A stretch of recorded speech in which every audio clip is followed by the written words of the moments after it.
अस्सलामुअलैकुम दोस्तों, उम्मीद लरम چې تاسو ټول به روغ جوړئ. دوستانو یو ډیره زیاته افسوسناکه او دردونکې واقعه رامنځته شوې ده په صوابه یار حسین کې. محمد طارق چا ظالمانو په ډزو باندې وویشتو او ډیر په بېدردۍ سره قتل کړو.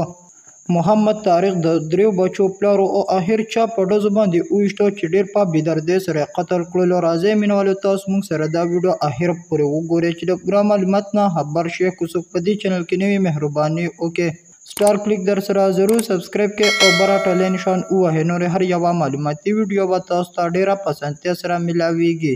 دا واقعه په صوابه یار حسین کې رامنځته شوې ده چې د 3 بچو پلار محمد طارق چا ظالمانو په ډزو باندې وویشتو او ډیر په بېدردۍ سره قتل کو. عزتمندو محمد طارق په پولیس کې نوکر و. ده به د پولیس نوکري کوله او خپله ډیوټي جاري ساتله چې دا به سهار ډیوټي راتلو او بیا به په ماسخوتني ټیم کې واپس کور ته راتلو. کله کله به د په تاڼه کې هم شپې کولې او د حساب له د باندې په مازیګري ټیم کې چا ظالمانو ډزې کړي دي. په هغه ډزو باندې محمد طارق لګېدلی دی چې ډېر زیات زخمی شوی دی او بیا په زخمی حال کې هسپتال ته منتقل کړی دی. په هسپتال کې محمد طارق ساه ورکړه او الله تعالی ته وسپارلی شو.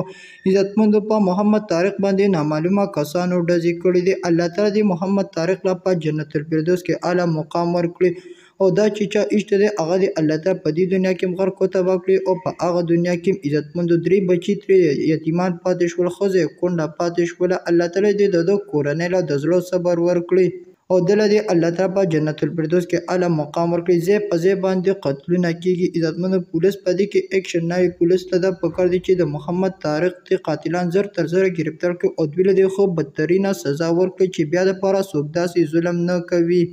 دا وه زموږ نننۍ ویډیو. نورې معلوماتي ویډیوګانو لپاره په دې چینل کې اوسئ. والسلام.